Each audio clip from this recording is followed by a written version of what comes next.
Hello and welcome to the EDHRECast, where we're all about Commander, data, and dad jokes. I'm Joey Schultz and I'm joined by my fantastic co-hosts. Up first, he really wants to play good old Felix 5 Boots, and to equip him with 5 pairs of boots, it's Matt Morgan. So Outlaws Thunder Junction is now released, so I've got a desert-related pun for you. Joey, you know what the best-selling car on Arrakis is? I don't. It's a Nissan Al-Gaib.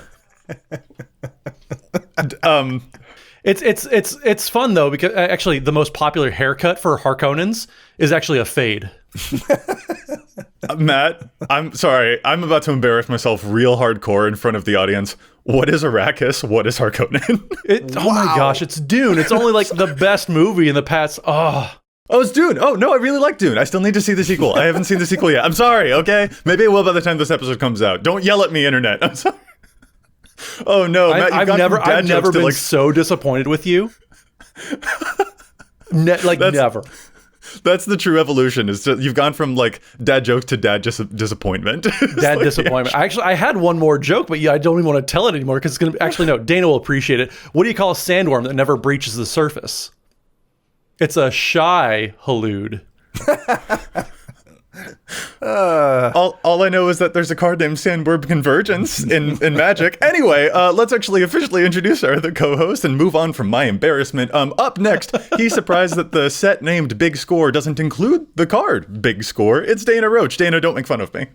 I won't, because I'm a little jumpy this morning. I was in my office and a janitor leaped out of the broom closet and scared the heck out of me. The last thing you're ready for first thing in the morning is someone popping out and yelling supplies. So he caught me off guard for sure. See, now Matt, that's a dad joke I can understand. We could just sweep that one under the rug. It wasn't great. Oh, listen, I'm just glad that I got this one. We're opting for clean jokes though, which is nice. Right, yes, yeah. Oh no, I'm never going to live this down. I'm really afraid of the internet's response to this, actually. So anyway. I think we need to get going, actually. I'm going to go look at a car. It's a Kwisatz hatchback. So I'm really so flummoxed. I wish I got these. I wish I understood. I'm sorry. All right. I think Matt has a whole list of weird Dune car puns now. This actually, this came up in a real conversation. My friend and I were just cranking them out. It was a lot of fun. I'm gonna go watch Dune 2, and I'm gonna be like, so I'm like, oh, I get it finally. Oh, that's so funny. It's finally gonna hit me. I'm gonna have a very delayed reaction to your jokes, Matt. What are we talking about on this episode, though? I'm trying so hard to save face. Well, so we're going to talk about our impressions of the cards that we've seen in 2024. Joey has no impressions of films from 2024 because I hadn't even seen half of them. But the cards Magic the Gathering has produced for us to play with. We're going to talk about those and some of our highlights of Outlaws Thunder Junction, the Fallout cards. Karlov Manor also came out. There's a lot of options.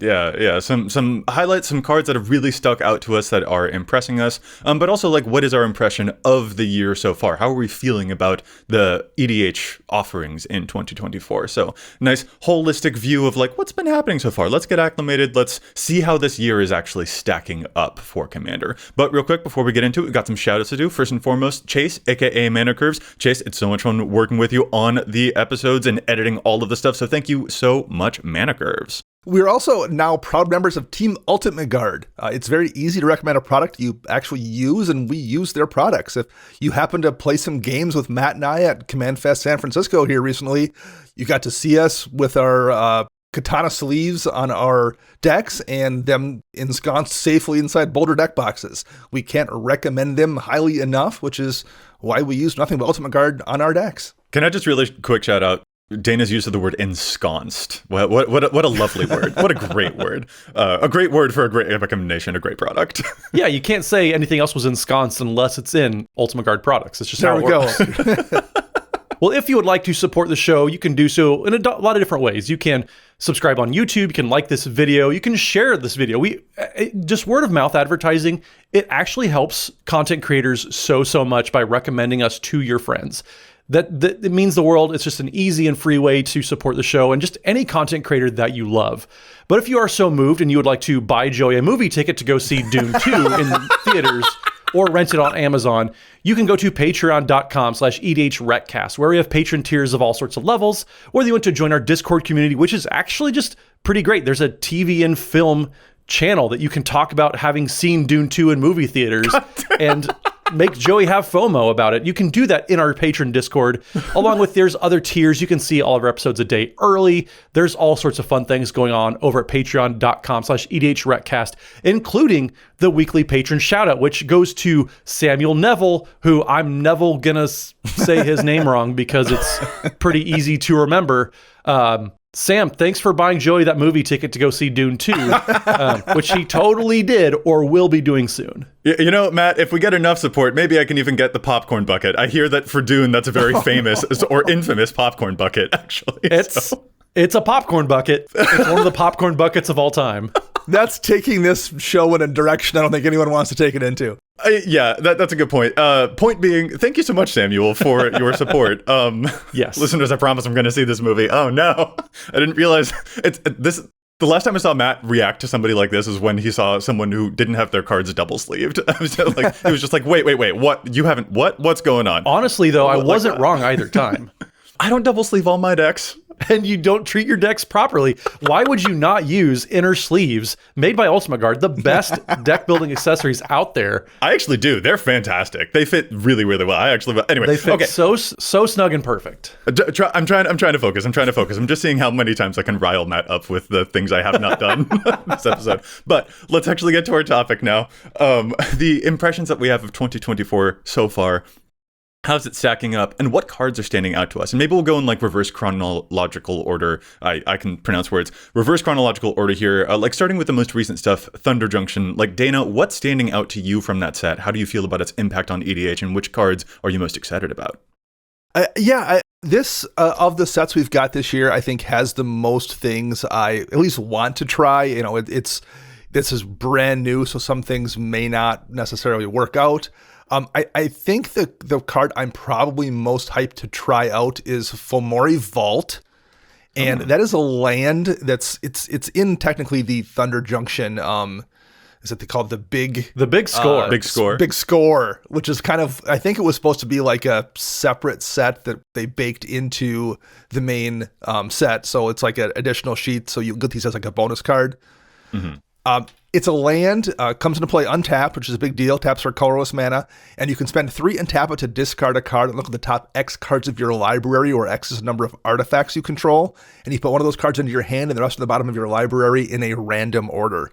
Not every deck is probably going to want this, although the amount of decks that have, no artifacts is pretty low. But there's a lot of decks where this is going to draw you, like, you're going to be digging down 10, 12, like 15 cards in some cases in equipment decks or decks with lots of treasure or clues or food or artifact creatures, whatever. There's just a lot of decks where like this is going to be basically a 4-mana repeatable kind of tutor effect that you can use on a land whenever you want to with little or no opportunity cost. You have to discard a card to it, which, is not a downside in some decks either. So this card, I think, has a lot of potential to be something very spicy in a lot of lists. I like it in colorless decks too. If you've got like a Kozilek as your commander or something like that, this strikes me as a really good piece to like make sure that you're still finding the stuff you need. And the other lands that I'm really interested in seeing how they play out here are the desert dual lands.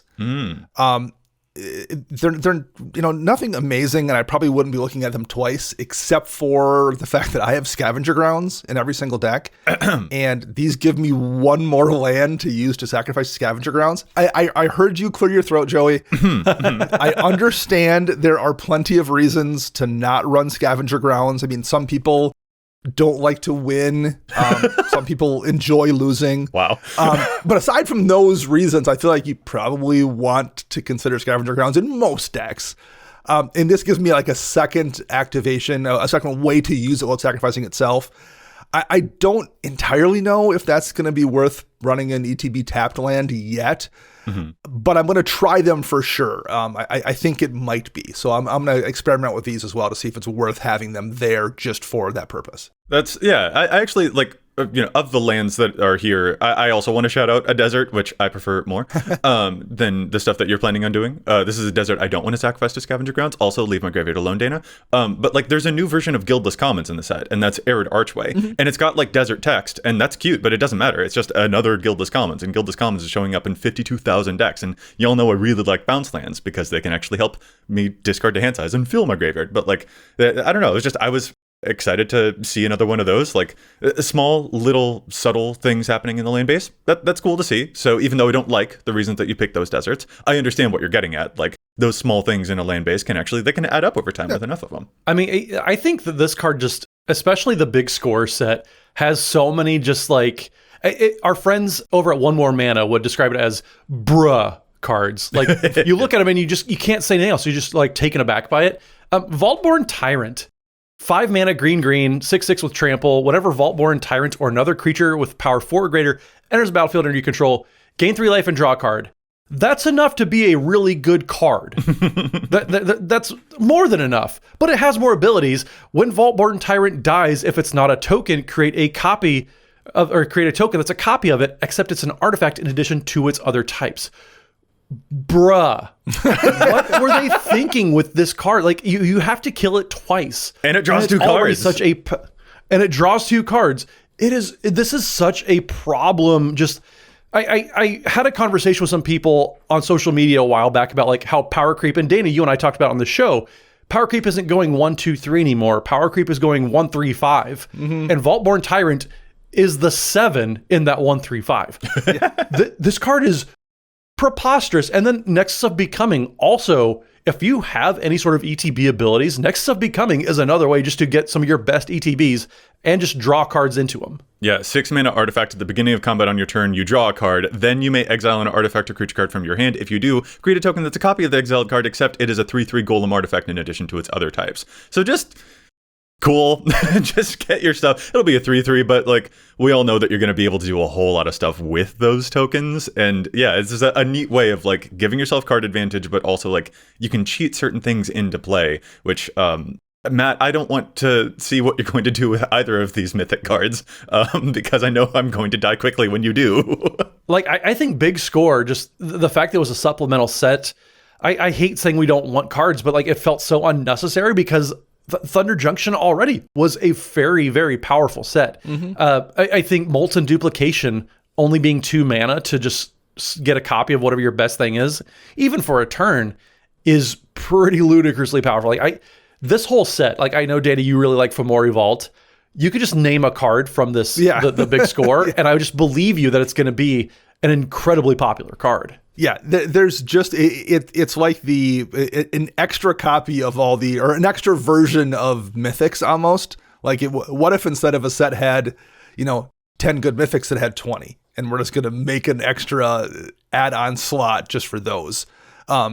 This is just a loaded series of cards, and there's a lot of things I'm really curious to see how they play out in Impact decks for sure. Well, it's kind of funny. Like, y'all are here on those big mythics, but like some of the stuff that's caught my eye aren't even like the mythics. It's actually some of the stuff that's like at uncommon. Like, there's a new copy of Fellstinger, for example. It's like Unscrupulous something. It's some type of rogue or mercenary guy that you can sacrifice a creature to draw 2 cards. I'm like, all right, sweet. But the stuff that's really caught my eye are actually like spree cards, such as Return the Favor, which is basically a new version of Wild Ricochet that you can actually like modulate the cost on. So you can use this red spell, it's an instant, to just copy someone else's instant or sorcery spell, or their activated ability or triggered ability. So like, okay, that's crazy, and choose new targets for the copy. Or you can like add on additional mana to also change the target of the spell or ability that you're copying. So it's a new and improved Wild Ricochet, which is itself showing up in 24,000 decks. And I love Wild Ricochet. That's one of my preferred like red cards. I really like that one. So to see more stuff like this and other spree cards as well, Dana, I know you're a fan of a couple of them too. Just like some of these uncommons are like, ooh, that's catching my eye. These are neat. I mean, some of the commons even make me say, holy cow. Wow. Because that's a card in the set. And it is a common. Yeah, I mean, there's stuff like Great Train Heist. It never occurred to me that we needed a better Relentless Assault.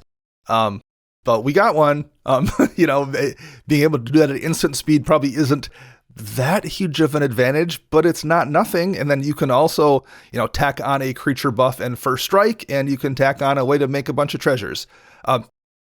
that's just ridiculous. Like instant speed, relentless assault alone would be pretty impressive. The fact that you have the option to order, fries as a side and a dessert with it as well for the same price is something for sure. And Relentless Assault shows up in 62,000 decks. So to have another one that is like, just at baseline, you can have it as a 4-mana, another Relentless Assault, but it also could give you other benefits if you need. Yeah, that's impressive. The other Spree card, and Spree is just kind of the new version of Kicker, more or less, where you can choose whatever modes you want, although the base version of this doesn't do anything, I guess, would be the difference. Smuggler's Surprise is a really, really decent card, too. Heroic Intervention with add-ons, although it only gives the hexproof and indestructible to creatures you control with power 4 or greater, but that's at the same base cost as Heroic Intervention, 1 and a green, and then you can also, for 2 more mana, make someone mill 4 cards and put 2 creature or land cards from among them into your hand, or you can add on 4 and a green and put up to 2 creature cards from your hand onto the battlefield. Just kind of does anything you'd want to be doing in a green deck, and if you want to pump that much mana into it, you have the ability basically to turn someone else's board wipe into not a board wipe for you, while simultaneously putting creature cards into play and making things worse. That's pretty impressive for a card that can also just be used for 2 mana to save your stuff.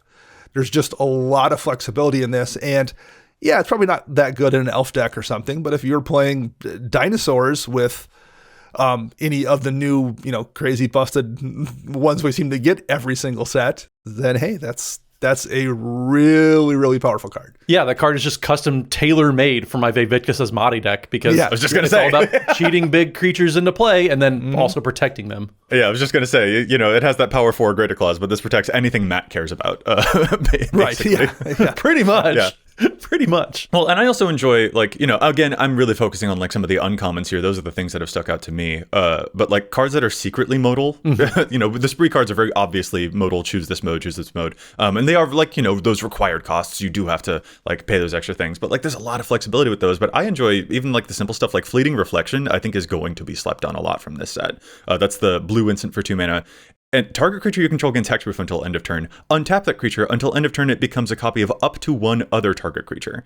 Even if it just did one of those things, it'd be like, ooh, okay, a temporary hexproof. That's nice. Sometimes I just need to spend 1 card to step dodge an opponent's removal spell. It also untaps it. Ooh, surprise blocker. I can also become a copy of the best thing on the field for a turn. Even if it did only 2 of those things, I'd still be impressed. It does all 3. And I'm kind of there's a lot of uses where that could be really neat. Yeah, stuff like that is really standing out to me. I also, though, there's a new removal spell here, Shoot the Sheriff, which can destroy any creature that isn't an outlaw. And Dana, I believe you've got some thoughts about that one. I had, when it came out, I had, I think on Twitter, posted a little bit of math about this, the difference between it and Go for the Throat, which costs the same and can't target artifact creatures. So in this case, you can't hit an outlaw versus Go for the Throat, which can't hit an artifact creature. Just looking at some EDHREC stats, Shoot the Sheriff does remove 24 of the top 25 most popular commanders and 24 of the top 25 most popular creatures. With changelings counted into this, there are 859 creatures Shoot the Sheriff won't hit. Go for the Throat also hits 24 of 25 commanders, only 23 of 25 creatures, and there are 994 artifact creatures that it won't hit. So Shoot the Sheriff, probably slightly better just in terms of available targets for it. But that's just if you're not digging down into the numbers. And I think you did a little bit of that, Joey, to look at just which creatures and stuff it does and doesn't hit. Yeah, I saw when I did a Scryfall search for just is outlaw, I got 1,002 outlaw creatures as results versus right. I searched up artifact creature, I got 1,073. But the more important question is what types of creatures do you want the ability to remove, and which things are going to be, how will it feel bad not being able to target stuff? And honestly, the stuff that the most popular creatures that are of the outlaw types, assassins and rogues and stuff like that, is the most popular stuff is Dockside, Dockside Extortionist, or Douthie Voidwalker, which Dockside's already gotten its benefit, and Douthie Voidwalker will just sacrifice itself in response. It's kind of those things, and I'm well, if I'm not hitting those, I feel okay. Versus not being able to target an Academy Manufactor or a Mere Battlesphere with Go for the Throat. those actually do feel a little bit tougher for me. And that's interesting just because Go for the Throat is in like 130,000 decks, 7% of decks that are able to play it. And so to my estimation, this might be a little bit better of a removal spell. But with that said, I don't know if I'm still going to play it because I like stuff like Bitter Triumph and Infernal Grasp instead already. So just kind of interesting math that I'm not sure if it's actually important math. Yeah, well, it's funny we're talking this much about a card that I don't think either of us will probably play, in part because community talked about it a lot too. But yeah, I'm kind of in the same boat with you, Joey. I'm like, yeah, I think it's probably better than Go for the Throat, but I'm probably not running it anyway in mono black, even where I have Defile and Deadly Relic and Infernal Grasp and Baleful Mastery, and I just don't know if it's quite good enough to break in, and that's before we get into other color combinations that have access to other removal spells as well. So it's very interesting, and if you're on a budget or something and maybe it makes sense, probably not quite good enough, but it's a very, very good spell. I mean, I'm surprised you both haven't talked about one card that, Dana, I'm sure you've at least talked about, looked at, probably bought 4 or 5 copies because you can put in a bunch of blue decks. But Seize the Secrets is another very Dana-esque card. It's just another spin on Divination where it's 2 and a blue to draw 2 cards, but it costs 1 less to cast if you've committed a crime this turn. And I know this all kind of comes down to how easy is it going to be to commit crimes in Magic the Gathering, not in real life, please. But yeah, just being able to draw 2 cards for 2 mana effectively, that's got Dana written all over it. So I'm curious if you've even given a look to that card because we've seen a lot of spins on this type of card over the past few sets. Yeah, it's one of those cards, I love Chart of Course, I love me some Winged Words. I just don't happen to have any decks where I feel like I can trigger this as consistently as I would want. But if I do find myself with one of those decks where the commander is doing a thing that's going to be committing a crime frequently, so therefore I can almost always cast it for 2, absolutely. Then it becomes Night's Whisper without costing me any life. Yeah, those are interesting. I feel like with some of the most easy enablers of committing crimes is stuff like Relic of Progenitus. So it's just tap, please exile a card from target player's graveyard. Yeah, there you go. That will actually kind of get them. So I think it's probably one of those, unlike the other draw spells that Dana is famous for, it does require a little bit more effort, which is why it's probably I'm not sure. Committing a crime can actually be a little bit tough. It does sometimes mean a card, but if you've got a lot of those things that are just here's a nice touch, little activated ability, then that can probably be a little bit easier for you. Matt, I'm just happy to see that you're talking about commons though. And blue cards. I know, commons, right? And blue cards. It's, I'm turning a corner. Thunder Junction's doing something for me, but we named the supplemental set with Big Score. We named the main set. We haven't even gotten to talk about the precons either, right, which also happen to be just absolutely juiced. And there's a ton of just powerful new cards. I think the only concern I have and maybe feedback about this is the precons are so wordy and there's so many new cards. It's so hard for new players, I think, at this point to get into Commander, especially with just buying a precon these days, because they're getting so complex. Well, I'll actually say I've gotten the chance to play with these precons. I was on a Commander at Home episode with Olivia Gobert-Hicks and Brian Kibler, and that was a whole lot of fun. But I will actually say the precons for Thunder Junction were kind of a lower note for me. I didn't enjoy them as much as I've enjoyed a lot of previous precons. I think maybe they were just hyper-specific or something, but it was kind of a strange environment, and there weren't as many things that stuck out to me from those precons as I've seen from other precon environments. Yeah. So Thunder Junction is certainly an interesting set. I'm enjoying stuff from the set proper, but not necessarily from the precon. So that's just a thing I wanted to quickly throw out. Yeah, you got to play with Heartless Conscription, and that card, just looking at it, seems absolutely bonkers in the world of very expensive board wipes. Oh yeah, that's the board wipe that exiles all the stuff, but then you can cast all those creatures later. all those things are now belong to me. A very Gaunty type of board wipe there. But remember Goblin Electromancer, when that was a card you could play and it'd be fine, and we just got a better version with Thunderclap Drake? It's a bunch of little things like that just get me. There's a bunch of individually powerful cards in the precons, but I agree with your assessment that they may not be the best out of the box, and you kind of need to tailor them a little bit more than maybe precons that we've seen in a few years past. They definitely looked like they didn't match up together particularly well. I think might be one of the issues also. Before we talk about too much, because we've got a lot more to go that's come out in 2024, I think we need to take a quick break. We probably need to challenge some stats, and then we can get into more because, man, there's a lot more to talk about. Let's be real. Too true. We've got a lot of other stuff to cover, including some other sets. We can't just talk about the Cullentor Western set this whole show. But yes, we've got to challenge some stats for sure. So we'll be right back after this quick break. I think I'm going to start us off this week. I want to talk about Mirko, Obsessive Theorist from the Murders at Karlov Manor set, a 3-mana 1/3 vampire detective with flying and vigilance. Whenever you surveil, it gets a +1 counter, and at the beginning of your end step, you may return target creature card with power less than Mirko's from your graveyard to the battlefield with a finality counter on it, which means if it would die, you instead exile it. So this is, a pretty interesting, little Dimir commander here. Trying to get its power up big enough to make sure that you actually can revive meaningful creatures is definitely the hurdle.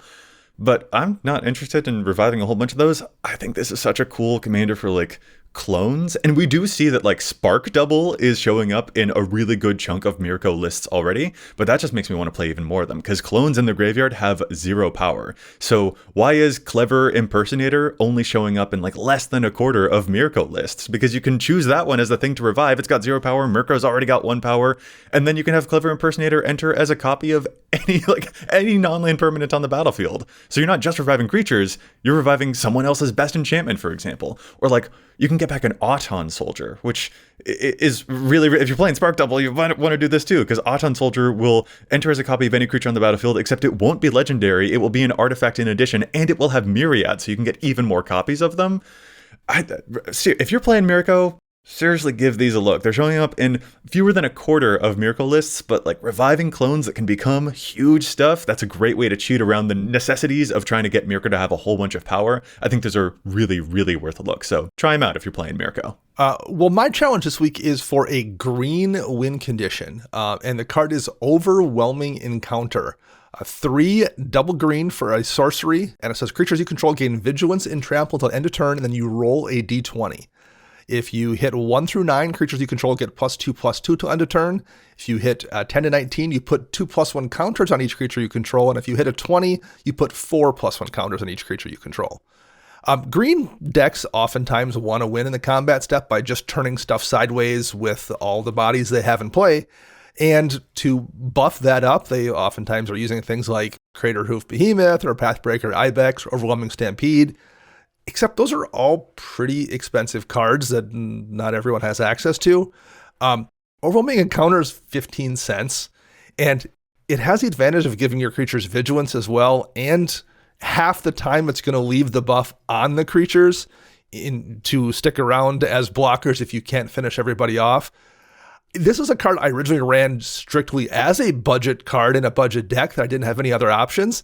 And I've really started to like it as just a card to run, even if you're not necessarily on a real tight budget, for the reasons I mentioned, giving those creatures vigilance, oftentimes leaving the buff on them until next turn. If you have a perfect green deck with all of the expensive overrun options, you probably don't quite need it. But if you don't, it's the best of the budget options, and I think it definitely should be in more than 6,000 decks. Dana, can I yes and your challenge here? This was another uncommon that stood out to me from Thunder Junction, was Full Steam Ahead, sure, the 5-mana green sorcery that gives your stuff +2/+2 trample, and they can't be blocked by more than one creature. There are a lot of big, classic, huge overrun type of effects, but these other ones, these uncommon ones, they're subtly really, really powerful, and they give you a lot of cool abilities to either keep your defenses up or find extra neat ways to push damage through. Mm-hmm. I gotta say, I agree with you a lot. These are really, if you see them, you're probably still just as dead. Right, yeah. Yeah, everyone knows Crater Hoof's probably going to kill the table, but in many cases, these are going to do the same exact thing for a fraction of the cost. Mm-hmm. So my card comes from a listener who went to our Discord server, and which you can join at patreon.com/EDHRECast.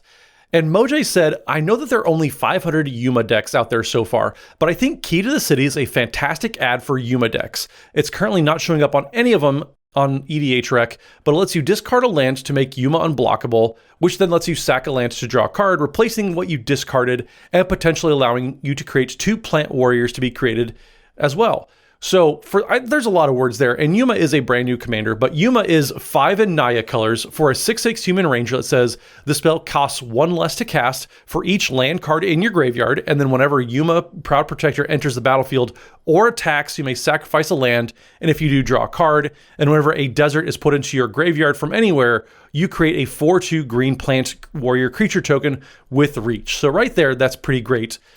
And then Key to the City is 2 mana for an artifact that lets you tap and discard a card to have up to 1 target creature that can't be blocked this turn. And whenever Key to the City becomes untapped, you may pay 2 mana, and if you do, draw a card. So basically, you're able to tap it, discard a card, and discard a desert, which will then trigger Yuma. And then also when it becomes untapped, you can pay that 2 mana, draw a card, and you're just able to let Yuma go in haphazardly, and then thus creating a whole army of plant tokens. Now, Yuma's a 6/6, already pretty big, and so you don't have to worry too much about unblockable, but it does mean that there's a way to get through. You're going to be dealing combat damage. And again, too, like Moj pointed out, you're getting the engine online. You're creating a bunch of tokens. You're putting deserts into your graveyard from anywhere because you're discarding them for free. I think it's just a nice synergy. It's a nice utility piece for Yuma decks. Yuma is a fairly popular commander, it turns out. So I would expect to see maybe some more cards fleshed out that are going to feed into being able to discard deserts at any given time. There's a lot of fun synergies you can play with surprise blockers. So yeah, I think this is a good option if you are looking for one of those utility type cards in your Yuma Proud Protector decks. I do like this a lot. Ways to sneaky ways to get those things into your graveyard. It matters a lot. As a person who really cares a whole lot about the graveyard, I'm way into this. And the fact that Yuma triggers whenever your deserts hit the graveyard from anywhere is a really important line of text to take advantage of. So this is really sweet. Thank you so much for the challenge, Moj. Okay, guys, so we've talked a lot about this Western set, but now we got to go on and talk about it. The accent just came out of nowhere. I'm sorry. Matt, you liked Fallout this year. A lot, well, you said we aren't talking about the what? You said we aren't talking about the Western set no more. And Fallout, very much, if you've seen the show, is set in the West. Is it? Okay, I don't... Matt, I've also never played a Fallout game.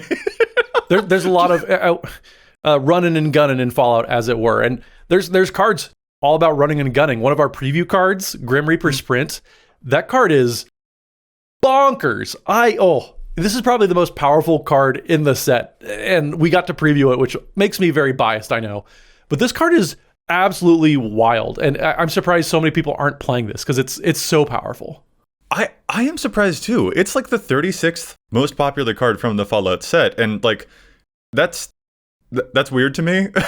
It's weird because it is really, it's a 5 mana red enchantment, but it costs 3 less to cast if a creature has died this turn. You enchant a creature, it gets +2/+2 in haste, but also like when it enters, it's another combat. You get another combat. So like, I'm like, what's not clicking? This card's really good. Why is it so low on the list? That doesn't make any sense to me. Extra combats for 2 mana, and it's repeatable. So if you have ways to bounce it back to your hand, there's so many different ways and so many different colors these days. I think Grim Reaper Sprint is just such a powerful, powerful card. And again, I know I'm biased because we got to preview this card, but still, it's so good. I think you're biased because you love to attack step. That card's too, good if you attack step. There's a lot of reasons to like this card, is what we're saying. Yeah. This was, bias aside, this is, I think, one of my favorite cards from the set for sure. It wins games, and like the right deck, it's just going to win you games. Well, what else stands out to you, Dana? I like to atomize quite a bit. It's one of those cards, green, black, and 2 colorless, destroy target non-land permanent, and then you proliferate. It's probably slightly too expensive as a removal spell if you're not doing something with like +1 counters or planeswalkers or something that you do want to proliferate. But if you are, it's like, that's a no-brainer then at that point. Like, you will gladly slightly overpay to remove any permanent for the ability to throw extra counters on all your stuff, or throw more poison to everybody else, or buff your planeswalkers, or whatever it is. Like, in the deck that does that thing, easy run, and it feels really, really strong. Having ran it in 2 decks already. Yeah, I love it for poison decks. Yeah. Perfect example. Yeah, poison, super friends. There's always going to be a lot of counters that you want to proliferate. Yeah. Well, guys, I got to be honest. The stuff that actually stood out to me most from the Fallout cards was like they completed the onslaught cycle of filter lands, which I just call the signet lands now, like Viridescent Bog, Overflowing Basin, things like that. I've wanted that cycle to be complete for a while because we only ever had like the Skycloud Expanse versions of them, the allied colors, and now we have enemy color versions. So like I was truly the most happy to see those from the Fallout set, which is maybe a little bit basic of me, but I was just like, yay, they finally completed the cycle. Yeah, I mean, they just did a really good job and just knocked it out of the park through and through, I think, with this set. Whether it was finishing cycles, like you said, And the way that just the flavor was translated. I'm a big fan of the Parks cards that they printed. Cards like Idolized is such a just perfect execution of what Idolized does in the game, and then also what it does in Magic as well. And just, I played so much Fallout 4, it's not even funny. Just any Bethesda games. And so just the flavor that translated onto the cards, there's so much here to like. Codsworth, handy helper. Oh yeah. If you are playing any kind of equipment deck, it does like 6 different things you want that equipment deck to be doing. For 2 and a white, it's a 2/3 body. It's going to protect your commanders by giving them ward 2. It's going to tap for 2 white mana that you can use for aura or equipment spells. So it's a mana dork that lets you cast the stuff. You can tap it to attach an aura or equipment you control to a creature you control, so you can cheat some costs around a little bit if you need to move things from one place to another. But like just the ability to give your commanders ward and be a mana dork, that alone is probably worth in almost any aura equipment deck. And a lot of times in those decks, people are doing things that like count the number of artifacts you have. And it's an artifact to also add to that count. So it's all of the things in that kind of deck. Yeah, Codsworth just does, like you said, Dana, does like 6 things that you want in that given deck. I love Codsworth. It has overperformed for me so far in my decks I have it into. It's great. And on top of that, every time I cast Codsworth, I will hear Matt Berry's voice now, which is the best thing you could actually possibly have on a card.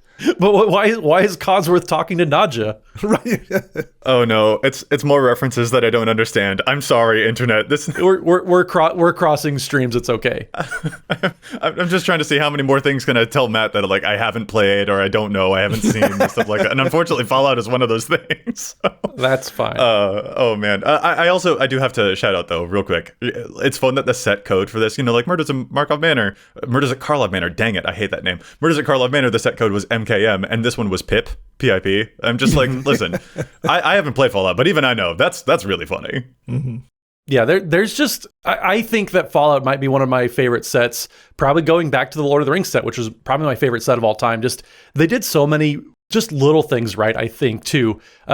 Power Fist is just a fun execution of what Power Fists do in the game, and just, yeah, it was executed really well. There's a ton of flavor. There's a ton of legends from whatever game that you played that was in Fallout. You have a fun legendary creature to build around too. Just this one just knocked it out of the park for me. Just, I know there are nitpicks that people had, but I'm all on board with what they did with Fallout. I think that's a really great way to summarize it, actually, Matt. Like, we're seeing the cards that had the like most penetration into the EDH ecosystem were a lot of the cards with rad counters associated with them. So people were doing a lot of graveyard stuff, a lot of mill or self-mill. But like, there are 52 legendary creatures from the Fallout set. So there's a lot of stuff that you can do, a lot of different things to tinker around with. And so yeah, maybe don't sleep on too many of them, because like with that many designs, like goodness, there's going to be some really cool stuff that people have missed and that people just won't know a whole lot about, because every set is coming out with so many legends. But 52, that's a lot. There's a lot of legendary creatures to look through to maybe find some inspiration for new decks as well. Mm-hmm. With that said, though, we had one other set this year, and that was the set I misnamed, the set that everyone has misnamed, Murders at Karlov Manor. How were we feeling about that one? It came out in February earlier this year. What were the standouts from that one, do you guys think? I mean, I think easy answer is the fetchable dual land cycle. That just jumps out to everybody, but it's also, it's some of the most played cards in the set so far. For example, Undercity Sewers, Island, and a Swamp, so you can fetch it with your fetch lands, enters the battlefield tapped, and then when they enter the battlefield, they surveil once, you look at the top card, and either you scry it to the top of your library or into the graveyard. So, Joey, you're probably on board with those. But those just got adopted so stinking fast. Like, every single one of them is towards the top of the set when it comes to most played cards. Absolutely. These cards have changed the way that I use fetch lands. Like, just, all right, cool, free card in my graveyard. These are, I don't even necessarily think that these were like healthy for my play patterns, if I'm being honest. These are very good. So the note I will throw about these out there is as someone who doesn't really play stuff out of his graveyard, they are just a marginal upgrade over the cycling lands. And given the fact that they're seeing so much standard play and the price of them is, pretty much $10 plus for all of them, for me, they haven't felt worth the upgrade over something else I would be running in that slot. But that I think is a lot of a me thing where I don't have any decks where I want to be putting stuff in the graveyard at all. So it winds up being, so we're looking at a combination of my playstyle makes them kind of a marginal upgrade, and the cost has made me like, not, if I didn't crack them in a pack, I'm not worried about them for now. I agree on the cost. They weren't all that expensive at first, which is when I got mine, and then they like doubled and then nearly tripled in price. And I was like, okay, yeah, I'm glad I got these when I did. So that makes a whole lot of sense. Totally understand that. But like, these are fetchable temples. Yeah. Like, yeah, you can like Farseek into effectively a scry. And I'm like, oh, I didn't need it. And even if you're not going to use the graveyard, just like, I'm glad I didn't draw that card is a great effect to have in a land. Yeah. I already really like temples in 2-color decks. So I love these, but they also have land types that you can fetch. So like, yeah. Those are a standout, and I'm not even. I said I don't think they're healthy for my play patterns. I think that like maybe this is like a 1-3-5 situation, not like quite onto a 5, but I'm just like, they probably could have just done the surveil and not needed the land types, and they still would have been good. Yeah. I mean, people have seen how powerful the temples are, and just giving these basic land types. You can argue if it's healthy for the game, but being able to fetch these in response and do all sorts of different things that. There's a lot of strategy that goes into playing these, and whole can of worms. Very much, yeah. Speaking of some standout cards from this set, though, like y'all mentioned that I use the graveyard. A card that mentions graveyard stuff that stood out to me from this set was the Mythic Vein Ripper. Just a new and improved big blood artist for 6 mana, 6/5. It's a vampire, it's an assassin, it flies. So it hit hard, but it also has ward, sacrifice a creature. So like, if you're going to hit it, you have to sacrifice a thing, which for some folks won't even necessarily be the biggest cost in the world. But it says whenever a creature dies, target opponent loses 2 life and you gain 2 life. That counts itself. Like if you destroy it, I'm probably draining 4 life from somebody. But also like if it is around to see a little bit of battle or even a board wipe, like how can anyone cast a board wipe when this thing is in play? This can deal a whole lot of damage. So that, of course, really caters to my predilections with aristocrat style decks. So like big blood artist, it got right into my decks, and I'm not surprised to see the price tag that this one commands because it's very, very impressive. And the price tag also is predicated on the fact that it showed up in a Pro Tour winning deck in 60 card formats, but also the ward isn't insignificant. I saw this happen both in 60 card formats but also in a commander game with Vein Ripper. So the way that ward works, it's a triggered ability, so it's not part of the cost. So you target Vein Ripper, ward goes on the stack, do you want to sacrifice a creature or not? Well, the person only had 1 creature in play. Oh no. And so in response to the ward trigger, they killed the 1 creature they had in play, so they couldn't pay the ward cost. And that's evil. That's right. It makes it so hard to get rid of. There's a lot of play behind Vein Ripper. It's a absolutely powerful card. You are not lying there, though. It sounds like this is not one that you really care for because you're just like, Joey's going to do stuff with this, and I just want to have my... I'm giving Joey terrible ideas, yes. Yeah. I mean, speaking of powerful cards, Trouble in Pairs. We won't go into the absolute saga that is the artwork story behind it. But Trouble in plagiarism, you mean? yeah. But like, as a card, 2 and 2 white for an enchantment. Whenever an opponent attacks you with 2 or more creatures, draws their second card each turn or casts their second spell each turn, you draw a card. So like, that's almost always just going to draw you a card every spin around the table, if not multiples. And it has the unnecessary text. If opponent will begin an extra turn, that player skips that turn instead. And that doesn't need to be on there to make it one of the strongest white cards of the year. If not one of the strongest cards of the year in Commander, for sure. Yeah. And the price reflects that. It is an expensive card. It's closing in on $30 right now. Yeah, one of the strongest cards, just full stop. You know how a few years ago we were promised powerful white cards in certain sets? Powerful white cards. I think this is absolutely one of those things. And again, 1-3-5 problem where this card is just absolutely catapulting white into just like, it's got some very, very powerful effects. Yeah, this one's the truth. Like we've seen a whole lot of like attempts at trying to like give this one's like, ooh, you might have even gone a little overstepped the bounds actually.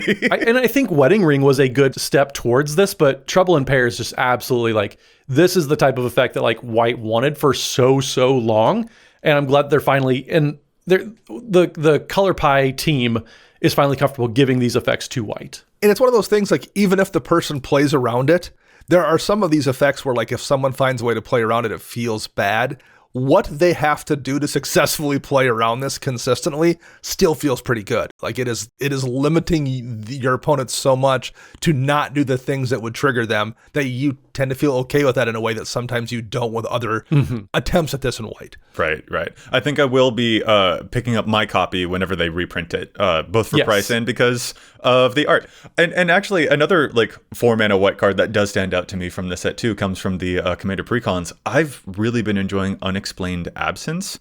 This is the 4-mana instant. For each player, you exile up to one target non-land permanent that they control. For each permanent exiled this way, its controller cloaks the top card of their library, so they get a 2/2 thing. I mean, I already love Grasp of Fate because, you know, I can hit something for each person if I want to, but Grasp of Fate is sorcery speed and it's a removable enchantment. I still really like it. I think it's a great card. And this is for 1 more mana, but it doesn't cost 2 white pips. It's at instant speed and it forever gets rid of the thing. Yeah, they get a 2/2, but like I already play plenty of Reality Shift. I know that manifesting the top card of an opponent's library isn't really a big deal. And if I can do that for everybody and even get rid of one of my own things, if I need like an emergency blocker, for example, there's a lot of play to this, and I wish it was seeing a little bit more play than it currently does. It's only in like 3,600 decks so far. This one impresses me a lot. If you like Grasp of Fate, I think you should try out this one too. Yeah, it's one of those cards that's really good on its own, and then occasionally you'll be able to tell a story about how somebody had their Approach to Second Sun floating to the top of their library, and you were holding this in hand just in time so you could hit it and cloak it before they could draw it, or you stopped a Mystical Tutor someone cast to go get a win condition or something. Sure. Like, it's a great card on its own, and it has enough weird fringe uses that will make for really good stories. Well, I think one card too that it doesn't have any weird fringe uses. It's just like generically extremely powerful. In my mind, it's probably one of the most powerful charms we've gotten, but Archdruid's Charm, that card is overperformed in so many different ways.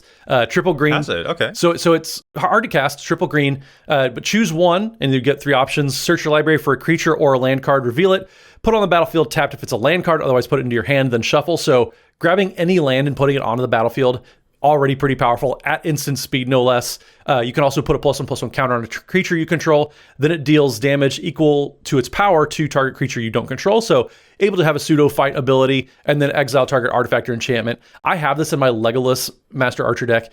This card is wild. I absolutely love it. And again, triple green, so it's cost prohibitive. It's going to be kind of hard to pull it off in a 3-color deck for sure, maybe even a 2-color deck. But man, every time I've cast this, it's been relevant. It's been great. This card just does so many things that I want to do in that Legolas deck. It does so many things, and they are so different from one another Yeah. that there's always a situation where one of them is useful. Like sometimes you get these modal effects and you're like, well, I don't know how often I'm going to find myself in a position where like, or in a deck where they are all viable options. These are all really viable options in a bunch of situations, and not only wildly different situation, but like you can find yourself, okay, I'm going to leave 3 green mana up and I will use the tutor at the end of, before my turn. But you might find yourself using any of those modes. Like very often you're like, you specifically know what mode you're going to use. In this case, any opportunity could present itself to make fantastic use of this. Yeah, there's never a dead draw when it's Archdruid's Charm. Yeah. There's always something to do. Yeah, that's a really good point. Even when like abilities on charms are a little far flung, sometimes that makes them even better as a result of that. Yeah. If they're too similar, then you're just like, no, I really like those niche cases on charms actually can have a whole bunch of stuff. But like even just finding any land is it's pretty good. Mm-hmm. I do like the triple green restriction a lot. I love seeing that on cards. Like that's a fun design constraint to see them leaning into. Agreed. I really do think that Boros probably like made out the best from MKM, if I'm honest. Like War Leader's Call, Take the Bait, or like here's an anthem that also impact tremors your opponents, or here's like a new version of Illusionist Gambit. Like, oh, you were attacking me? No, you are attacking, but it's going to be somebody else. Those are cool. Or like even the new Demand Answers, which is a new and improved version of Red's like rummage draw. It's like, 2 mana instant, I have to discard a card to draw 2 cards, but I could also just sacrifice an artifact to draw 2 cards. Like those little improvements, I think Boros made out really, really well in MKM. Yeah, Demand Answers is the most played card in the set. Over 21,000 decks so far, which is it's over 1,000 decks more than Archdruid's Charm even. There's a reason Demand Answers is extremely powerful, especially when you consider a lot of the draw effects that Red's been getting lately is impulse draw, so you're only able to have access to it till the end of your turn, and maybe the end of your next turn. Demand Answers being able to just get you 2 draws very, very powerful at instant speed, no less. I totally get why Demand Answers is in such high demand. Yep. And I did mean to pun that. It's in such high demand. Answers, well done. And if I'm being honest, I think much of my impression of the year so far, like when I ask, okay, how is 2024 stacking up? I think Demand Answers is actually kind of a good encapsulation of how I'm feeling about 2024 so far. I don't mean you're demanding answers. No. I mean in terms of like what I am seeing and like what intrigues me most, what actually catches my attention the most from the sets we've had so far this year are these cards that have those little improvements. The Demand Answers type of thing where it's like, oh, okay, cool. It's not just discard a card. I also now have this other extra option. Or the War Leader's call isn't just an Anthem effect. It also has this extra little spice tacked onto it. It's been a year of subtle improvements for me, as opposed to big bombastic things, I guess, is like kind of my impression of the year so far. So there's nothing that's like blown me away, but I'm seeing little stuff that moves in a direction that I'm enjoying. And that's kind of where I'm at. But I don't think that you guys share my perspective there. Like, Matt, you got Fallout this year, so I think you're just like, no, the big bombastic, give me everything. But I don't know, maybe I'm wrong about how you're evaluating. I mean, I very much appreciated just the flavor. And like there are a bunch of, like you said, incremental improvements, quality of life type of things. But then I look at cards like Vault-Born Tyrant, and then I'm like, no, there were leaps forward. Okay. There were absolutely like Okay. I said, the 1-3-5 problem. I know I've said that a few times, but like there are definitely some massive jumps forward with like the overall power of cards, and not just individual cards, but just sets, the overall power that any given set is injecting into the format. I think very much it's little improvements here and there, but when you take the big picture into account, the format as a whole is getting kind of launched forward with these past few sets. I liked these sets and enjoyed them. At the same time, I feel a little bit like I'm waiting to get my first Magic set of the year. Yeah, I think we've gotten kind of pseudo Universe Beyond sets for the most part.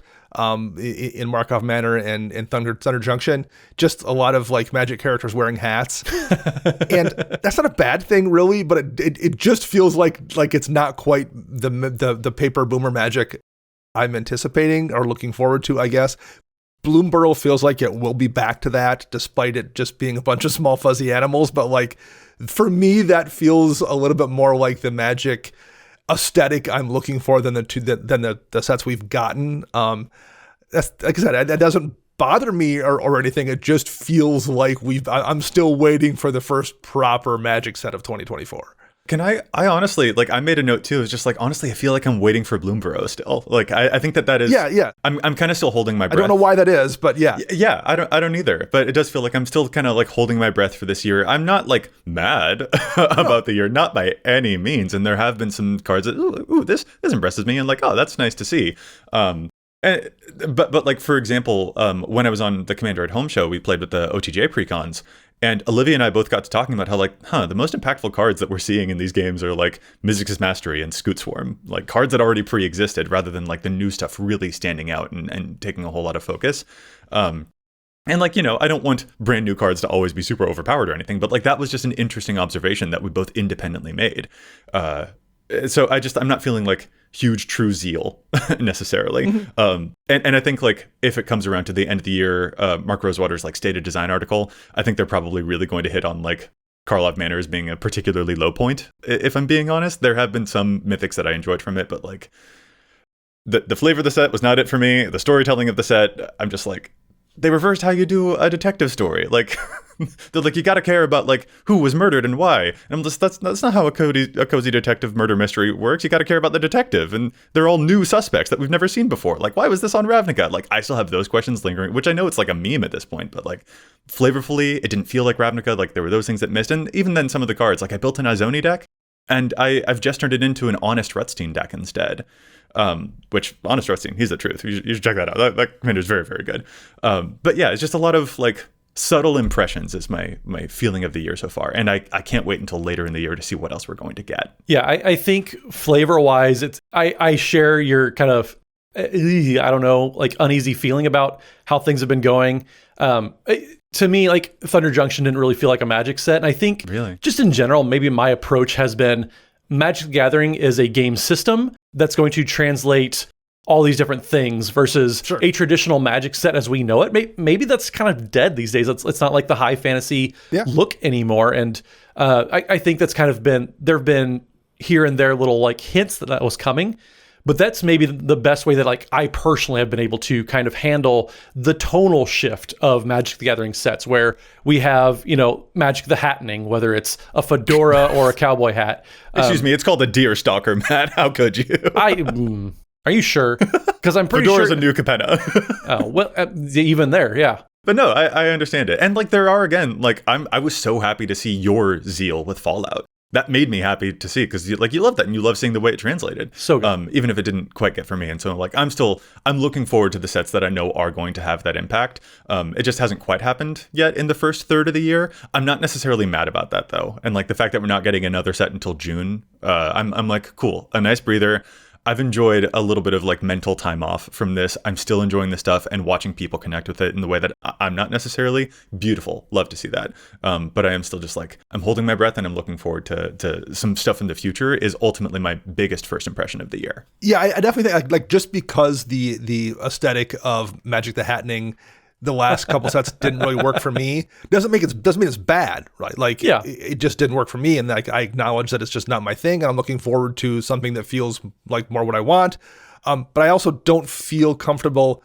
Like, if I thought it was a huge misstep, I would say so, and it doesn't feel like a misstep. It just feels like a thing that doesn't connect with me personally, and if it connects with somebody else out there, that's fantastic. It's not entirely my jam, and I'm looking forward to something a little more traditional coming up. Yeah, we're still getting the cards to play with, and if the flavor happens to hit for people that are just getting into the game, I think one big thing to remember is the game's still growing faster than it ever has before.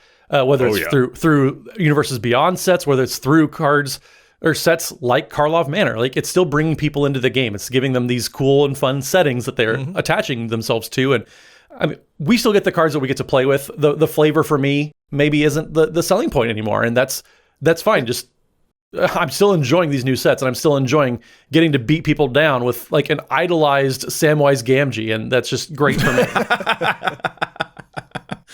Oh no, I can't wait to see that in our next game. That'll be great. Matt, I think that's a nice way to end on it for sure. And listeners, we absolutely want to hear what you think of 2024 so far. Like, what is your favorite set, or is your favorite set still upcoming with the stuff that we know is going to happen later in this year? How are you feeling? Are you impressed by the subtle improvements in like uncommons and stuff like that, or are you like, oh, here are these bombastic mythics that I'm just so over the mood about? It's a really great thing to see. And Matt, as you said, this game is growing and growing fast for a lot of these reasons for sure. So it is. I'm curious to see what lies in the future, including for my future a ticket to the Dune 2 movie, which I need to see. I will do it before this episode comes out. I promise. Joe, I'm glad you're finally doing it. So good for you. And with that, we're going to call this episode to a close. If our listeners would like to get in touch with us, where can they find you? Matt, where can they find? How dare you? Where are you at online, man? Well, you could have found me like a month ago watching Dune in theaters, like a true patriot. But anyways, you can also find me on pretty much any social media platform at Mathimus55. It's the same everywhere. MATHIMUS55. And don't forget, I'm also going to be rocking any like Universe Beyond Dune decks in Ultimate Guard boulders, because we are proud members of Team Ultimate Guard. So if you also would like to get your hands on the best deck building accessories to protect your cards, check out Team Ultimate Guard. And Dana, how about you? I mean, Dana, how about you? Wow, nice.